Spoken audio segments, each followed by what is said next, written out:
ठाकुर जी को रात में कहीं भूख प्यास लग जाए, जैसे हम सभी के छोटे बच्चों को रात में कभी कभी भूख लग जाता है, उसी तरह जब हमारे गोपाल जी को भूख लगे, इसलिए उनके लिए गुड़ हो, शक्कर हो, वो रात में भूख लगे तो पालें, उसके लिए हमने शक्कर तुलसी डर डाल करके रख दिया है। इसके बाद हमने गरम जल रख दिया, ये देखिए।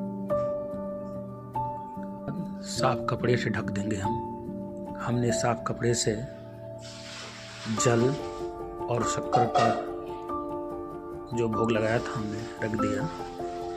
यहाँ गोपाल जी का जो बैजंती माला, मोर पंख, हाथ का कंगन और जो माला था हमने उतार कर रख दिया। आप सभी को शुभ रात्रि।